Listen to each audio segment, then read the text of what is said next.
estás aqui comigo. Eu acredito no Senhor. Sei que o Senhor é bom, que a tua misericórdia dura para sempre.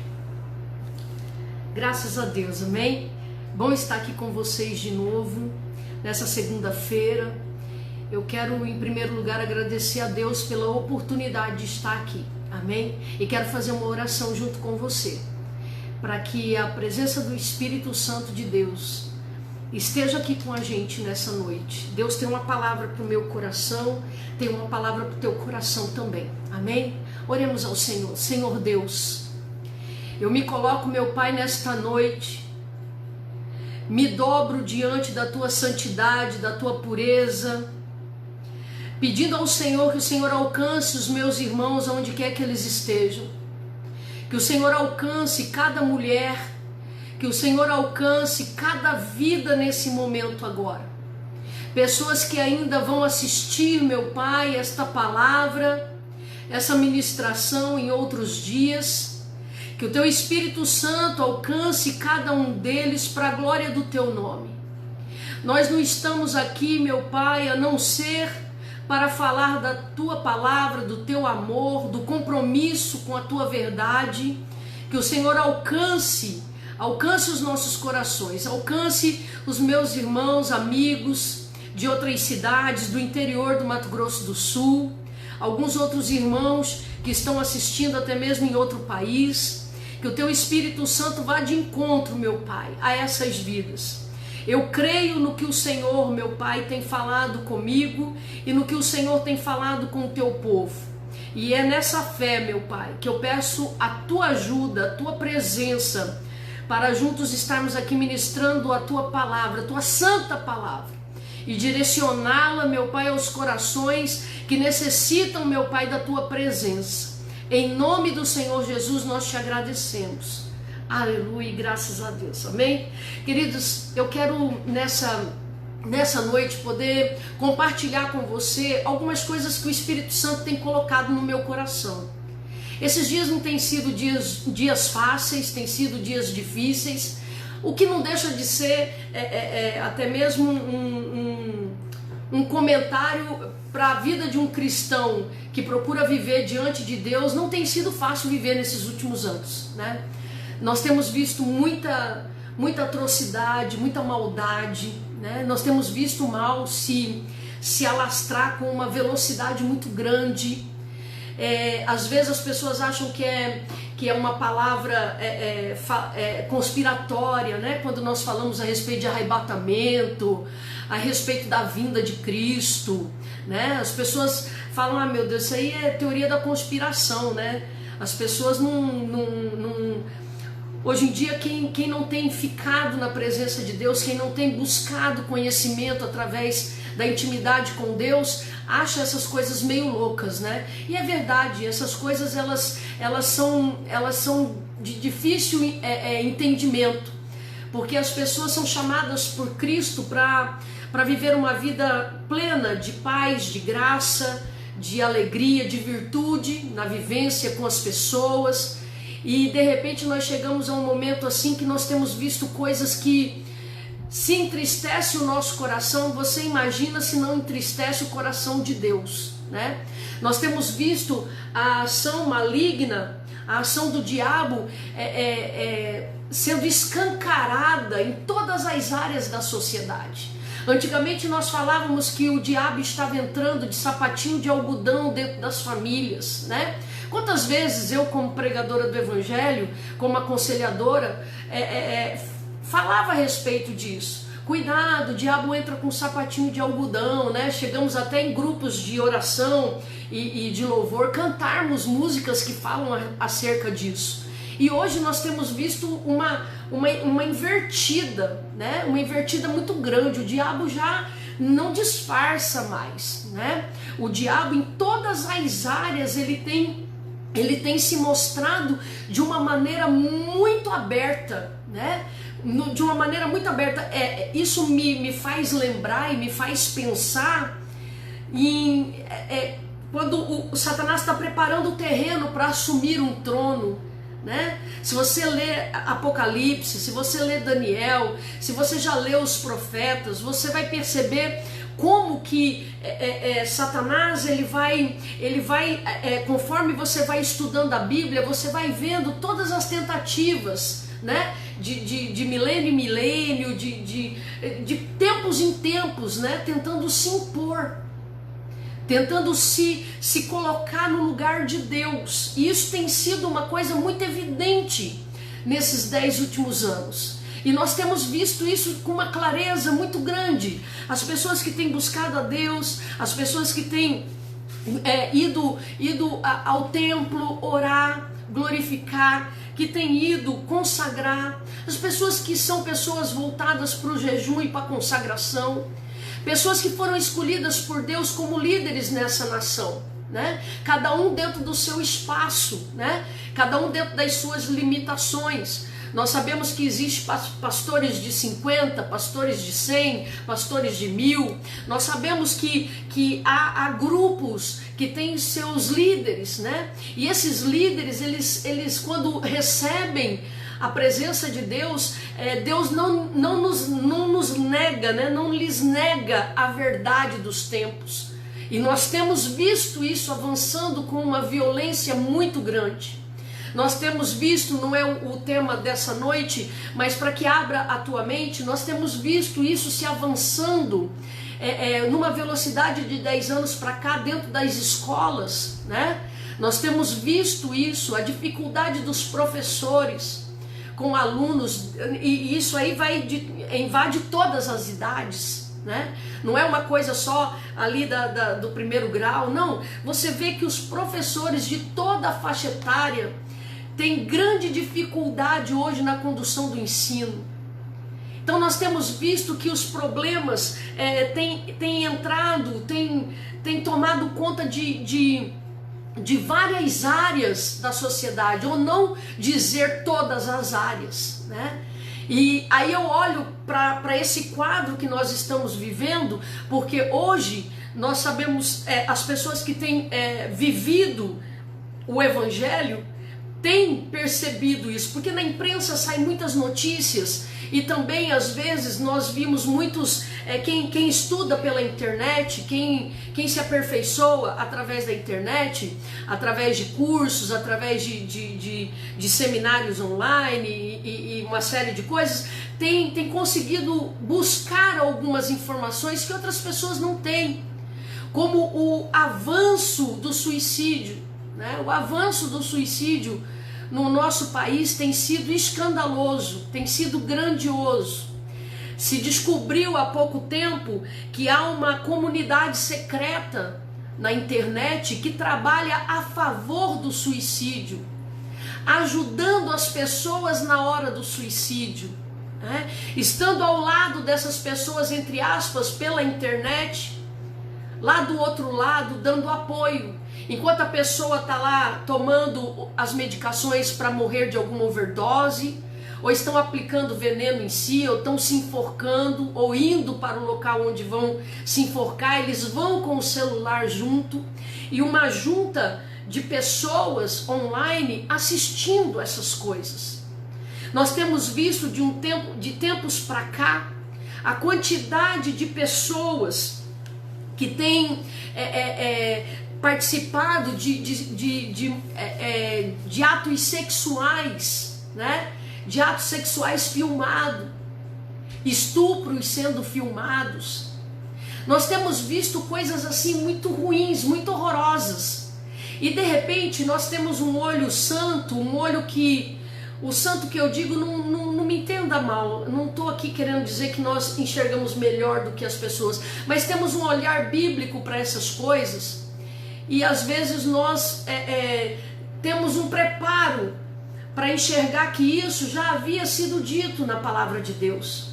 Não que isso nos conforte a ponto de nós não nos importarmos com isso, mas de uma certa maneira nos dá uma confiança maior em pregar o Evangelho do Senhor, porque sabemos que todas essas coisas já foram prescritas, já foram ditas, que no final dos tempos a fé de muitos se esfriaria, a maldade iria aumentar.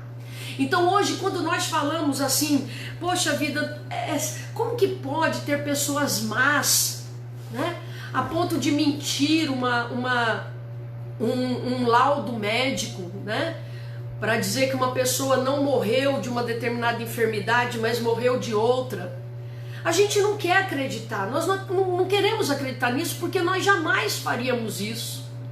Nós jamais mentiríamos o laudo de uma morte, a causa de uma morte, para poder ter um ganho financeiro. Mas isso é uma coisa que está acontecendo no mundo inteiro.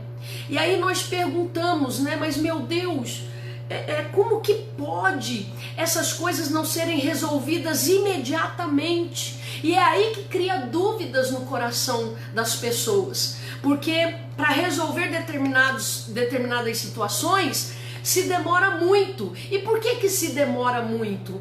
Porque o diabo já tem tomado posse nas áreas familiares, nas áreas do Estado, tem tomado posse dentro das universidades, tem tomado assento dentro das escolas primárias. O diabo, os agentes de Satanás estão por todos os lados e estão ocupando cargos de liderança, estão ocupando toda a série de lugares em que eles têm ação de retardamento da justiça.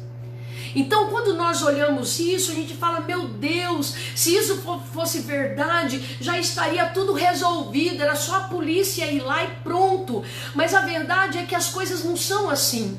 Durante muito tempo, queridos, nós cristãos, nós não aceitávamos que nenhum dos irmãos que estivessem do nosso lado, que oravam conosco, que jejuavam conosco, que consagravam conosco, que pregavam o evangelho de Deus conosco, que labutava nesse caminho do evangelho conosco, pudesse ter recebido de Deus uma revelação de que jamais Deus falaria com um de nós para dizer que ele seria alguém que ocuparia um cargo político. Nós não aceitávamos isso, nós dizíamos com todas as palavras, isso é o diabo que está colocando no teu coração. E nós nos afastamos totalmente disso, nós nos afastamos totalmente da direção das escolas. Eu me recordo quando eu era muito pequena, a minha mãe, ela ia nas reuniões da escola, né? E ela conversava com a diretora, ela participava das coisas. Eu não me canso, às vezes, quando eu vou refletir, lembrar das coisas do meu pai no passado. Ele participava muito com a gente ativamente na escola. O meu pai, ele participava das festas juninas, ele ajudava a fazer os churrasquinhos para vender. Meu pai era uma pessoa totalmente participativa na escola. Meu pai sabia quem eram os professores, minha mãe sabia onde os professores moravam. Então nós sabíamos como que funcionavam as coisas. E hoje, para que um pai se intrometa em alguma coisa dentro da escola, são poucas escolas que dão essa permissão. E mais ainda, são poucas famílias que se interessam por isso. Porque eles deram a autoridade da escola, eles deram a autoridade da criação dos seus filhos para a escola. Então nós percebemos que foi tirado dos pais alguns direitos sobre seus filhos. E isso é uma coisa, queridos, que a gente talvez não perceba isso no grande interior do nosso país. Mas nas grandes capitais ou nas grandes cidades dos estados, a gente já vê realmente um afastamento e um domínio muito interessante, né, do corpo docente, que está muitas vezes já contaminado por essa doutrina maligna. Nós temos visto, queridos, uma inversão de valores muito grande. E nós temos lutado contra isso com as armas que o Senhor tem nos dado, que é pregando o Evangelho. Há algum tempo atrás, quando nós falávamos de governo único, de instalação de um governo mundial, meu Deus do céu, as pessoas achavam isso horrível. A gente ter esse pensamento, pessoas zombavam dos cristãos. Quantas vezes eu me recordo, esses dias eu estava me recordando com o pastor Fábio, meu esposo, que quando foi instalado, quando começou aquela luta política aqui no Brasil para poder instalar o Mercosul, Meu Deus, já estava a União Europeia toda já esquematizada, já tinha até mesmo a sua moeda. E nós começamos a ver isso se estendendo para a América do Sul. E eu me lembro que nós nos congressos do ministério, porque nós somos cristãos já há 20 anos, há muito mais, né? Porque nós já viemos do cristianismo católico, né? E católico praticante, que eu não era aquela católica que ia em casamento ou ia em missa, nem nada disso. Só ia em casamento ou festa que tinha lá na igreja. Eu ia nas missas. Eu ia nas missas muito, e eu conheço muito dos sacramentos. E tenho a dizer para você que o Brasil ele deve muito ao catolicismo. Em muitas áreas o Brasil deve muito, porque eu me recordo que eu era católica na época, e eu me lembro que um grupo de jovens, e eu fazia parte dele, nós estávamos envolvidos no estudo sobre não usar anticonceptivo, não usar pílula para não engravidar, ou algum outro método para não engravidar. Quem trouxe esse questionamento, quem trouxe isso foi a Igreja Católica, e eu me lembro que havia uma guerra imensa contra a Igreja Católica, uma guerra imensa, porque onde já se viu a igreja querer se intrometer nisso. Mas a grande verdade é que a igreja, ela queria proteger o sexo no casamento, ela queria que o sexo fosse visto como uma coisa familiar, como uma coisa de planos de Deus. E nós vimos toda a influência do mundo sobre esse questionamento, né? E hoje a gente vê a grande maioria dos cristãos se comentar sobre isso. Meu Deus, isso é ridículo, isso está lá no passado. Então a gente vê que essa tentativa dos cristãos, seja ele protestante ou cristãos verdadeiramente cristãos, que são católicos, essa guerra por santidade é uma guerra muito antiga, para poder preservar determinadas áreas, para que ela não tenha interferência desse demônio, dessas hostes malignas que querem tomar o poder. Então, quando nós queremos observar as coisas superficialmente, é fácil a gente emitir opiniões. Quando nós estamos só na superfície das coisas, é muito fácil a gente dizer, na minha opinião, porque quando nós estamos na superfície das coisas, o Senhor não nos revelou as profundezas. Então nós não temos comprometimento com aquilo que Deus revelou.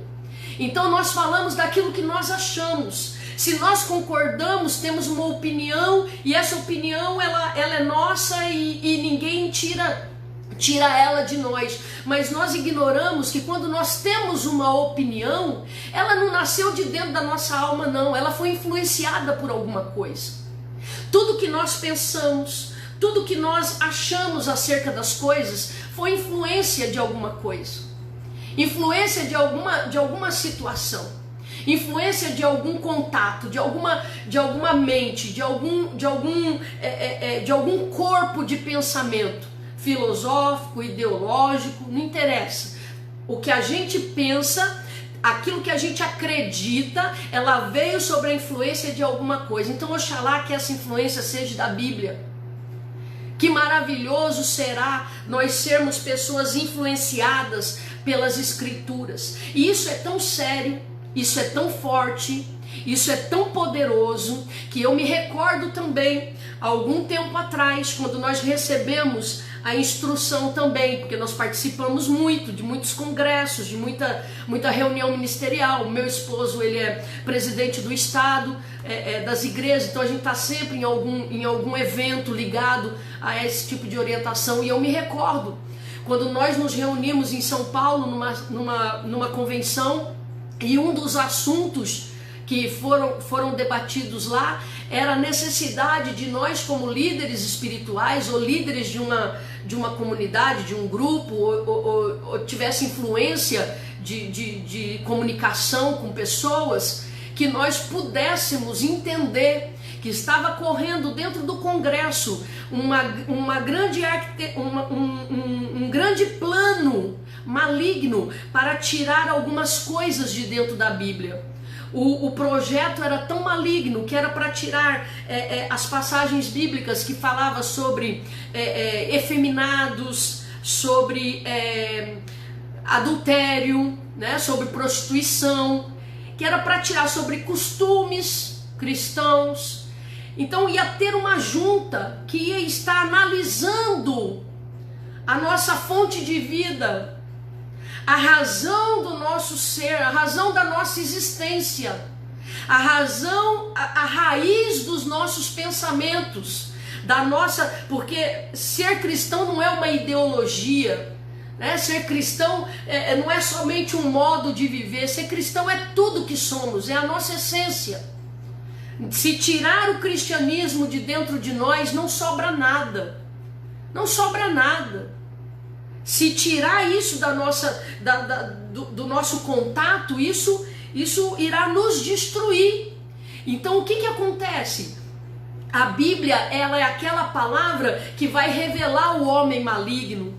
A Bíblia é aquela palavra que vai revelar o diabo agindo para destruir não só famílias, mas para destruir países, para destruir a estabilidade não só financeira, mas emocional. Nós não estamos vendo só pessoas caminhando para a miséria, nós estamos vendo pessoas entrando num estado de depressão muito grande, porque estão trancadas.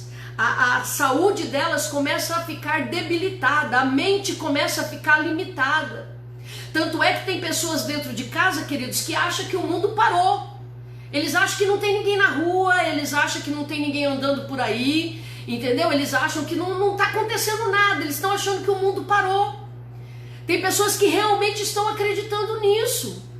Tem pessoas, queridos, que estão aceitando com a maior naturalidade uma polícia estadual prender um cidadão sentado numa praça. Eles estão achando normal porque eles acreditam que precisa uma força maior para tirar essa pessoa do convívio, porque ela vai matar outras pessoas. E quando eles pegam a Bíblia e eles começam a querer mexer na palavra de Deus, que graças a Deus isso não foi aprovado no Congresso, porque uma enormidade de pessoas gritaram, e havia muitos cristãos católicos naquela época. A bancada cristã evangélica era pouca naquela época. A grande maioria era cristão católico que estava lá dentro. E nós fomos salvos. O Senhor permitiu que a voz daqueles homens, a voz dos pastores aqui do lado de fora, a voz das pessoas que amam a Deus e sabem a importância dessa palavra, fosse mantida, que essa situação veio abaixo, caiu por terra. Então a palavra de Deus, ela é de extrema, ela é essencial para se manter o equilíbrio na sociedade. Entenda isso, é a palavra de Deus que traz tempero para o mundo. Se o Espírito Santo de Deus não estivesse no nosso meio, nós estaríamos matando uns aos outros com maior violência ainda. Estaríamos cometendo atrocidades que a mente ainda não imaginou. Então há uma necessidade de nós entendermos a importância da palavra de Deus, a importância da Bíblia, a importância de termos pessoas conservadoras no nosso meio. O conservador, querido, ele tem uma base cristã na sua vida. Nós sabemos que dentro do conservadorismo existe uma série de denominações. E eu não estou dizendo denominações igreja, estou dizendo pensamentos. Há diversas classes, né, de pensamento filosófico, ideológico lá dentro, mas são conservadores porque acreditam que a Bíblia, que a ética, o amor, a palavra de Deus, ela é o mediador no mundo, não é em Campo Grande, não é no Brasil, não, é no mundo. Nós não podemos ter uma sociedade sem que Cristo reine. sem que Cristo tenha voz, sem que Cristo possa falar através dos seus. E eles vão tentar, esse demônio que eu falei no começo dessa ministração, esse demônio que está invadindo todo o mundo e que está ocupando lugares até mesmo na igreja. Até mesmo na igreja. Nós temos visto pessoas, queridos, dentro da igreja com pensamentos, e eu não estou falando de pessoas que são novos convertidos, não. Pessoas que abandonaram a sua fé, mas não saíram dos seus costumes. Estão lá frequentando a igreja, mas as suas mentes, elas são dominadas por uma mente desse mundo. Uma mente que não consegue obedecer a Deus, que não consegue se submeter à palavra de Deus. A palavra de Deus passa a ser escândalo para eles.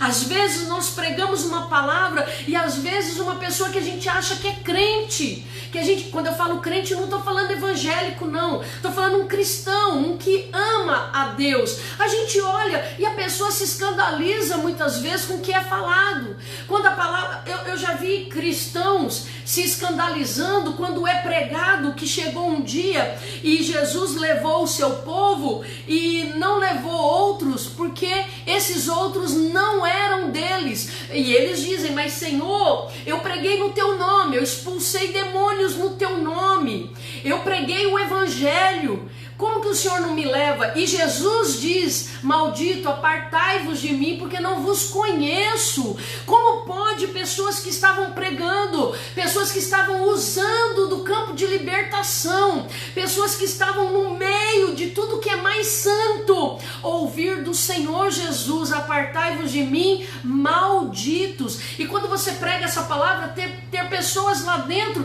que dentro da igreja, dentro do meio, é simplesmente dizer: não, mas não pode, Jesus não falou isso. Essa pessoa deve estar interpretando errado, não é possível.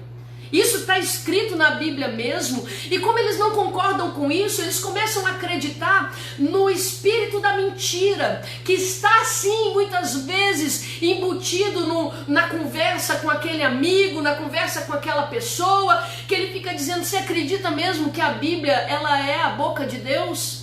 Você acredita mesmo que foi Deus que mandou escrever tudo isso? Você acredita mesmo que aqui não tem nada que Paulo falou porque ele quis falar? Que ele escreveu porque ele quis escrever? Você acha que isso aqui não tem coisas aqui dentro deste livro? Não tem coisas dentro deste livro que foi o homem que escreveu? Você é tão bobo assim para acreditar nisso? E aí a pessoa começa com o espírito da mentira, e nós temos visto cristãos dentro da igreja fazendo esse tipo de pergunta para o Espírito Santo: mas será que isso é verdade? Não dá para acreditar que isso é verdade.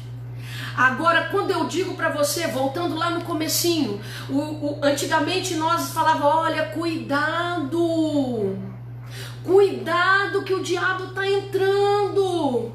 Você não está percebendo, irmão? Olha o que ele está fazendo aí no seu casamento. Irmão, olha o que ele está fazendo aí no seu casamento. Cuidado, você não está percebendo. Não, eu não estou percebendo. Hoje, queridos, o diabo já não está mais com um sapatinho de algodão. Nós estamos vendo ele agir. Tanto é que a verdade, ela está tendo dificuldade para se impor. Tanto é que a justiça está sendo difícil de se impor. Está difícil impor o que é justo, até mesmo com a ajuda da lei. Está difícil você conquistar um ganho de causa, estando coberto de razão e com provas. Nós não estamos conseguindo alcançar a justiça, porque a justiça está toda cheia de demônios. Está toda cheia de influências malignas, de pensamentos malignos. Ela está toda permeada de ação maligna. Nós temos visto imperar no meio de muitas sociedades, nós temos visto imperar o diabo. Nós temos assistido estarrecidos algumas situações e nós temos dito: como pode demorar tanto? Gente, nós vimos, os olhos da nação viu acontecer aquilo. Nós tivemos testemunhas presenciais, tivemos um número X de acontecimentos que provaram isso. Tá tudo na justiça, tem muitos, mas muitos advogados. A prova está na cara. E como que não se faz justiça? Nós vimos aquele caso estarrecedor daquela professora que entrou dentro daquela escola para salvar os alunos. Meu Deus, para que ela pudesse receber, a família pudesse receber tudo que eles teriam direito, está na justiça. Nós temos visto a situação daquela barragem que arrebentou. Gente, quer mais prova do que os sobreviventes? Quer mais prova do que aqueles tratores lá dentro, do que aqueles corpos sendo recolhidos? Está lá na justiça. Ninguém recebeu nada ainda. Nós estamos vivendo um período em que o diabo já não se manifesta devagarzinho. Ele já não entra de espreito. Nós estamos vivendo num tempo em que ele está se mostrando. Ele está se mostrando. E é um período no Brasil em que poucas igrejas estão trabalhando em campo de libertação. Hoje pessoas que estão endemoniadas, as pessoas que estão manifestando demônios, têm pouco recurso. Muitos estão tendo que ir se internar para ajuda psiquiátrica, porque não encontra em qualquer igreja que eles entram. Eles têm que escolher uma ou outra igreja para entrar, porque não são todas que trabalham com essa área. Até mesmo os católicos. Antigamente tinha muitos padres que trabalhavam nessa área. Eu me recordo disso. Eram poucos. Quando acontecia casos de possessão, tinha que levar lá para o Monsenhor não sei aonde, porque não eram muitos. E agora tá escasso. Se o caso não for psiquiátrico, for espiritual, às vezes nós não temos uma igreja de pronto atendimento para essa pessoa. Por quê? Porque nós estamos nos esquecendo da guerra espiritual. Nós estamos nos esquecendo da palavra de Deus. E eu tenho um texto aqui que parece que foge um pouco disso. Amém? Parece que foge um pouco disso, mas eu quero que você medite comigo. Está lá no livro de Lucas, capítulo de número 8, versículo de número 40. A palavra de Deus diz que um certo homem chamado Jairo, ele perde a sua filha. A sua filha, ela começa a ter uma enfermidade. Essa enfermidade, ela vai se alongando.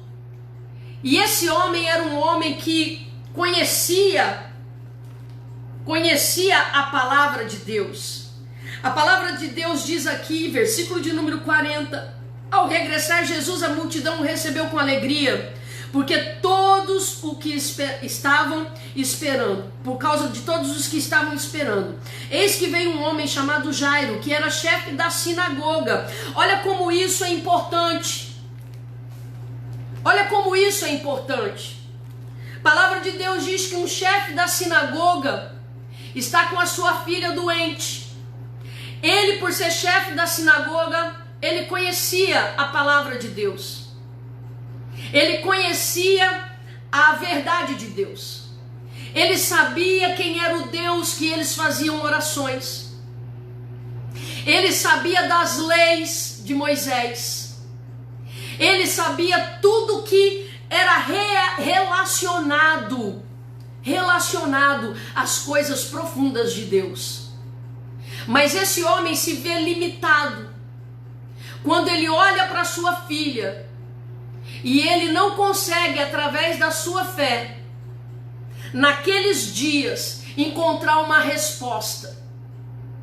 Ele chega à cena de perceber que aquela menina ia morrer, que aquela menina não teria salvação. Ela estava prestes a morrer.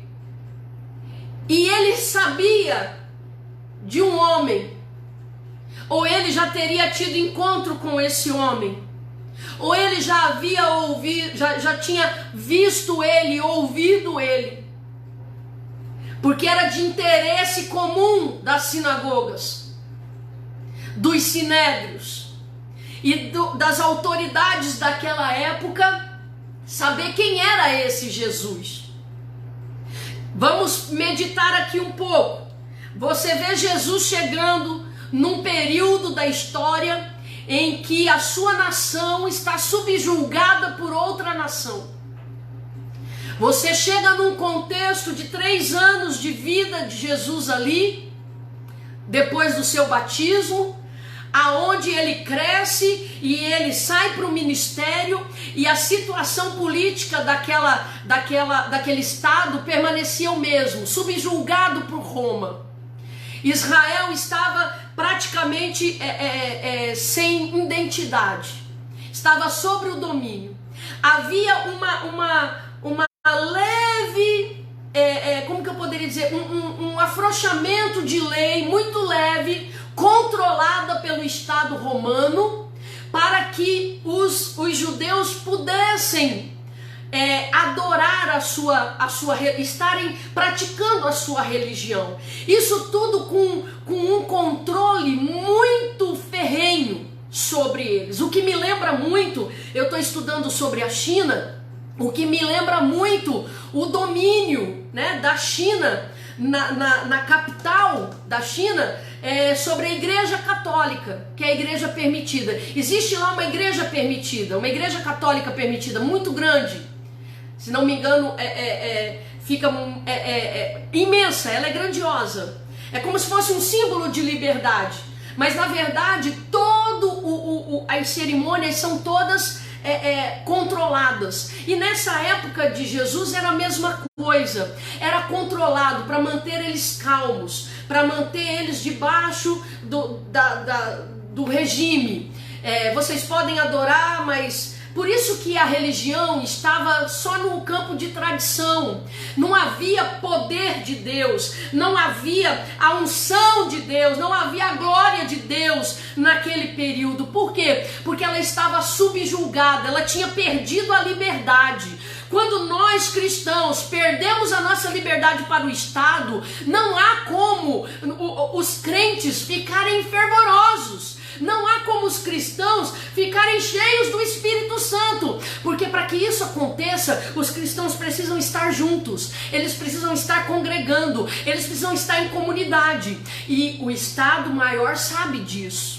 Então, quando nós olhamos aqui, como estava Israel? Eu não vou pregar a condição geral, histórica, mas se você parar para analisar, qual era a história política daquele momento? A história política daquele momento não podia se fazer muita coisa, porque corria risco de ser preso. Nós vimos João Batista pregando o evangelho fora do meio da cidade, porque o que ele pregava poderia trazer a morte para ele antecipada, e o lugar dele era dentro do templo, mas ele não podia estar assumindo o templo, porque havia um outro sacerdote lá, comprado pelo governo, para que assumisse o lugar. Então ele não pode usar roupa sacerdotal, coloca pele de animal e vai pro deserto pregar o evangelho. E interessante, naquele deserto aparece um dos líderes políticos daquela época, e ele prega contra aqueles líderes políticos,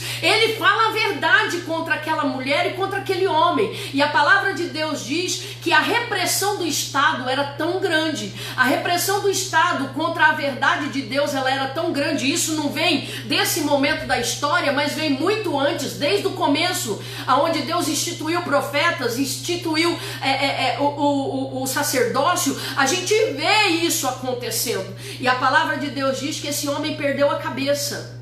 Esse homem perdeu a cabeça por causa da verdade. Foi colocada a cabeça dele numa bandeja. Esse era o nível de controle que o Estado tinha sobre as coisas de Deus. Porque o profeta não pertencia ao Estado, pertencia à ordem de Deus, pertencia ao céu, ao Todo-Poderoso. Então você imagina essa situação. Jesus chega e a perseguição começa também contra a vida dele, porque ele entra dentro do templo e ele não está mais como o Estado quer que ele esteja, quietinho, doutrinadinho, da maneirinha que o Estado quer. Não, ele entra dentro do templo, dentro da sinagoga, e ele faz milagre, ele faz coisas extraordinárias acontecer, ele faz coisas que não tem como esconder, e o poder de Deus começa a agir, e o Estado maior, que era o de Roma, que subjugava os judeus, começa a mostrar quem eles eram. E eu quero dizer para você uma coisa: quem leva isso como teoria da conspiração, quem não dá valor para esse tipo de visão bíblica, não sabe de nada, não tem como estar compreendendo o mundo. Por que cristão cheio do Espírito Santo, cristão que busca o Senhor, cristão que ora ao Senhor, ele fala dos finais do tempo, ele fala do arrebatamento, ele consegue enxergar domínio mundial, ele consegue perceber essas coisas, esses assuntos estão vindo à tona, e eles estão vindo trazidos pela boca de quem? Pela boca dos cristãos. É os cristãos que têm poder nessa terra de revelar os desígnios do maligno. É a igreja ativa do Senhor que tem poder para desmascarar o diabo. E a gente, às vezes, por estarmos afastados do convívio, estarmos afastados do templo, da casa de Deus, da peregrinação para a casa de Deus, nós deixamos essas coisas para lá e começamos a olhar para as coisas que o inimigo quer que olhemos. A Bíblia diz que esse homem, ele rompe, ele corre um risco tremendo. Jairo passa a correr um risco tremendo, que é de ir atrás de Jesus. Porque até então o judaísmo subsistia naquela época por causa da união que eles tinham com os romanos. A gente vê muito isso descrito na relação de Saulo, na perseguição dos cristãos. Havia ali um acordo de convivência. Havia ali uma concordância. Então Jairo, ele estava correndo risco, mas ele vai por amor à filha dele. Por amor à filha dele, ele rompe tudo. E ele vai atrás de Jesus. E ele fala acerca do que está acontecendo com a filha dele. A palavra de Deus diz que Jesus vai com ele. Mas Jesus não vai com ele assim imediatamente. A Bíblia diz que ele ainda, no meio da multidão, para curar uma mulher. Ele tem contato com uma situação muito linda, porque o povo começava a cercar ele e queria estar perto dele. Mas a palavra diz que ele não se esquece de Jairo. A palavra de Deus diz que todos os acontecimentos que começam a vir após o pedido de Jairo não é interrompido. Jesus segue Jairo até a sua casa. E a palavra de Deus diz que quando ele chega na casa de Jairo, ele encontra determinados tipos de pessoas. No versículo de número 49 diz assim: falava ele ainda, quando veio uma pessoa da casa do chefe da sinagoga, dizendo: tua filha já está morta, não incomode mais o mestre. Entenda uma coisa, Jesus está ali com ele. Esse Jairo vai até Jesus para pedir uma cura, mas antes de Jesus se manifestar, essa filha morre, e ele recebe essa notícia, e ele diz: não incomode o mestre por causa disso. Você não precisa, deixa ele. Sabe, ô Jairo, não vamos complicar as coisas não. Menina morreu, vamos para casa. Fica calmo, vamos para casa. A palavra de Deus diz que o chefe, ele se aproxima de Deus. Jairo se aproxima de Deus de uma maneira que se torna irresistível. Irresistível o Espírito de Deus não abençoá-lo. Porque naquele momento Jairo se despe. Ele abandona tudo que está acontecendo em volta dele, todos os problemas que ele pode ter depois disso. Uma possível perda de cargo, uma possível abandonar o judaísmo, que para eles era vida. Então você vê que implica, porque a filha dele estava no local onde tinha muitas testemunhas. E ali corria o risco de acontecer uma série de coisas. Poderia a oração não funcionar, e Jesus ser preso como um charlatão. Poderia Jesus curar essa menina e a sinagoga ficar sabendo que Jairo pediu ajuda para um profeta que nem sabe se é profeta, que diz que é Deus, que blasfema. Jairo poderia ser pego em uma pena. Naquele momento, Jairo, ele não olha para nada disso, ele vai e segue Jesus até o fim. E a palavra de Deus diz que quando Jesus chega e diz que a menina estava dormindo, as pessoas que estavam ali deu risada. As pessoas que estavam ali deu risada, porque não conhecia esse Jesus poderoso, que teria condições de uma simples oração fazer com que um morto de 4 dias ressuscitasse. Não sabiam verdadeiramente que ele era o Filho de Deus. E a palavra de Deus diz que eles riram. Isso causou um mal-estar, uma coisa... É muito chato, irmãos. Você imagina, você está pregando. Eu não sei se você já teve essa experiência. Eu já tive essa experiência de pessoas estarem passando por ações demoníacas tremendas.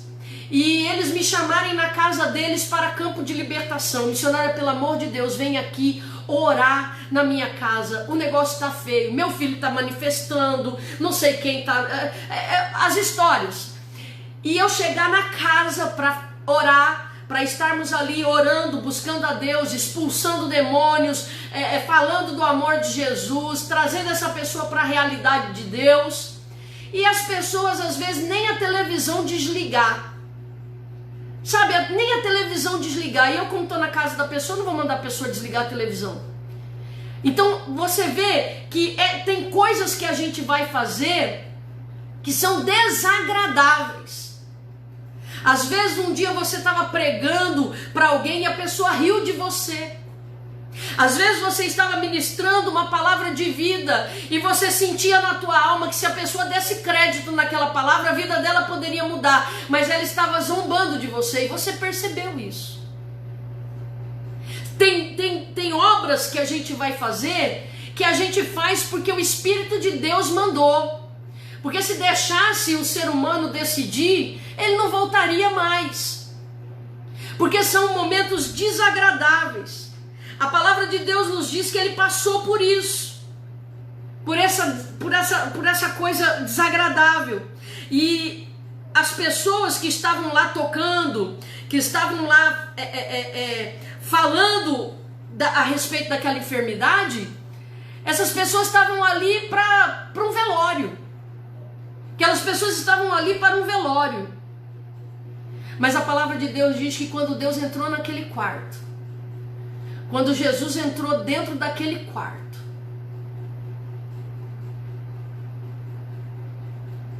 a glória de Deus aconteceu. Essa fé que fez Jairo ir atrás de Jesus, porque a fé de Jairo foi a renúncia. Jairo renunciou toda e qualquer coisa que pudesse acontecer a partir do momento que ele tomou aquela atitude. Não pense você, Jairo era um ser humano amargurado quando ele foi atrás de Jesus. Havia uma amargura no coração dele, a filha dele estava morrendo. E naquela hora, ou ele olhava e via a filha morrendo, ou ele pagaria o preço de renunciar a tudo aquilo que ele era. Um judeu praticante, chefe de sinagoga, porque para ser chefe da sinagoga, querido, naquela época, você tinha que ter currículo ou você tinha que ser amigo do rei, né? Teria que ser amigo do governador. E a palavra de Deus diz que esse homem renunciou tudo, para poder estar lá, dobrado o seu joelho e dizendo: Jesus, salva minha filha. E eu quero dizer para você que nesse tempo em que o diabo, ele já não está disfarçado mais, porque se você ainda acha que o diabo está disfarçado, você não está estudando a palavra de Deus. Se você acha que nós não estamos vivendo um período de teste para a implantação do governo mundial, se você acha que o Brasil não está sendo estudado para ver como que se comporta nós debaixo de leis, se você acha que essa liderança mundial que já existe, tanto é que conseguiu colocar o mundo inteiro debaixo das ordens deles, nesse momento esse governo mundial, ele já tem uma planilha dizendo quais são os países mais difíceis de dominar, quais são os países que a gente tem mais dificuldade em colocar cabresco. E aí eles vão descobrir que são os países aonde o cristianismo é muito forte, aonde o cristianismo raiz ama mais a Deus do que qualquer coisa, obedece mais essa palavra do que qualquer ordem de homens. E aí eles começam já a elaborar um segundo plano. O que nós vamos fazer para destruir a fé desse povo? O que nós vamos fazer para destruir o engajamento desse povo? O que é que a gente faz? Como que a gente destrói a fé desses cristãos? Tentamos mexer na Bíblia para poder mexer com a fé deles. Porque se tira da Bíblia prostituição, adultério, frutos do Espírito, se tira essas coisas da Bíblia, bruxaria, macumbaria, feitiçaria, nós não vamos ter força de lei para impor aquilo que a gente acredita. Tentaram uma vez com o ecumenismo, tentaram uma vez mexendo na Bíblia, tentaram tantas outras vezes. E agora a perseguição sobre os países cristãos vai ser muito grande. Era antigamente muito forte em cima de Israel. Era muito forte em cima de Israel. Destrói Israel. Tira Israel da jogada. Colocaremos o poder muçulmano lá dentro. Tiremos o cristianismo. Tiremos o judaísmo. Nós vimos em 48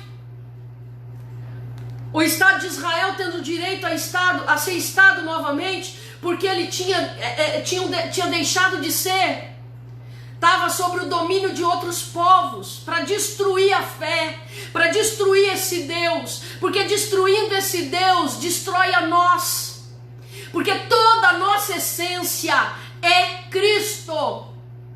A nossa vida está fundamentada na palavra, não há esperança para nós fora dela. Talvez você diga assim: não, eu vou viver minha vida se a Bíblia for cancelada. Você não é cristão de nenhuma linhagem, você não é cristão, porque o cristão não vive sem a orientação da Bíblia. A Bíblia é a base da sua vida. Então destrói-se esse Deus deles, destrói-se a imagem desse Deus deles, e você destrói esse povo. Não é à toa que nós vimos um carnaval escarnecedor.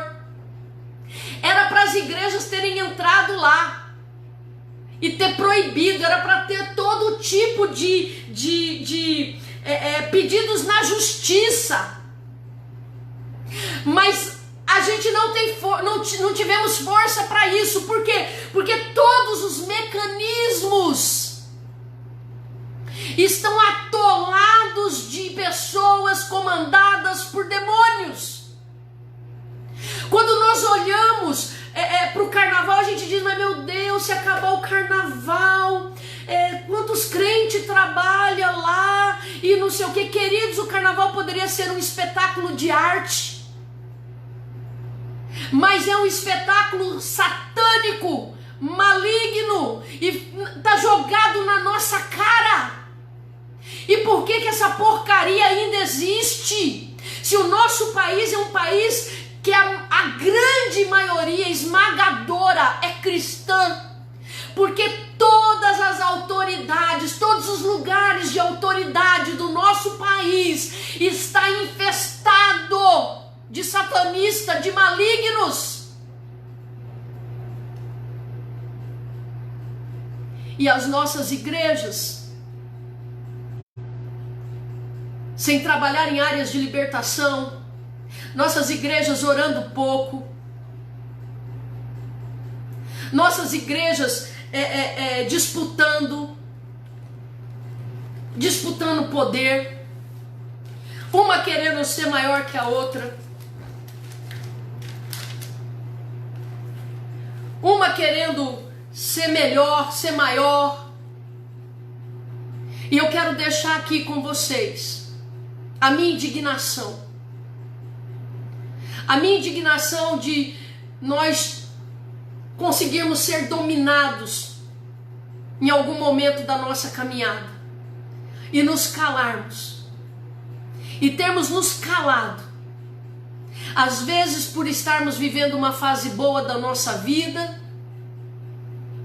Às vezes por estarmos conquistando alguma coisa. E cada um com o seu problema. E quando acordarmos dessa maneira, com o diabo liderando, dominando, fazendo todo tipo de atrocidade. Para terminar, quero voltar lá no comecinho. Lembra quando eu disse para você que a gente não consegue acreditar? Como que pode uma pessoa morrer de uma enfermidade e o laudo médico está constando outra enfermidade? Como que um ser humano tem coragem de fazer isso? E a gente, por não ter malícia, a gente, por não ser pessoas que querem fazer pré-julgamento das pessoas, a gente diz, não, mas isso não pode ser verdade. Isso não pode ser verdade. Nós não podemos ser um laboratório de uma organização mundial que quer saber até que limite pode nos dominar e nos controlar. Que o Senhor Deus, Ele tenha misericórdia da minha vida, Ele tenha misericórdia da sua vida, e que nós possamos, para a glória do nome do Senhor Jesus, deixarmos de ser tão ingênuos, porque essa ingenuidade está sendo usada pelo diabo. Esse silêncio dos profetas está sendo usado pelo diabo. E eu quero nessa noite dizer para você, no nome do Senhor Jesus Cristo, se encoraje. Se encoraje e defenda esse evangelho que te comprou com sangue. Para que nós possamos ter dias de salvação nesse mundo. Amém? Quero agradecer por você ter ficado ouvindo essa pregação, e você que vai passar essa pregação para outra pessoa, você que vai estar assistindo ela já gravada. Que Deus te abençoe, Deus te guarde, que essa palavra possa fazer você pensar. Amém? Eu deixo esse conselho de Jairo para você. Talvez nós estamos precisando renunciar a essa boca fechada, renunciar a esse silêncio, amém? Por causa do medo do que a gente pode perder, e fazer aquilo que o nosso coração, que Deus está colocando no nosso coração, amém? Que Deus abençoe vocês. Eu quero fazer uma oração e me despedir mais uma vez. Espírito Santo, eu peço ao Senhor que o Senhor dê coragem aos meus irmãos que estão com medo de enfrentar, meu Pai, a vida, estão às vezes enclausurados em suas casas, estão temendo, meu Pai, uma enfermidade, estão temendo, meu Pai, contemplar a morte, como estava Jairo. Pai, eu quero pedir ao Senhor, pelo poder do Teu nome, que o Senhor os encoraje, que o Senhor os levante, que o Senhor possa colocar a presença, a imagem, o que sai da boca deles, a serviço do Teu Evangelho. Nós precisamos de uma multidão de pessoas corajosas, andando por essa cidade, crendo que o Senhor é Deus e que o Senhor é aquele que protege, o Senhor é aquele que guarda, o Senhor é aquele que protege, ilumina e envia. Faça isso nas nossas vidas para a glória do Teu nome. Que assim seja e graças a Deus. Fiquem com Deus, queridos.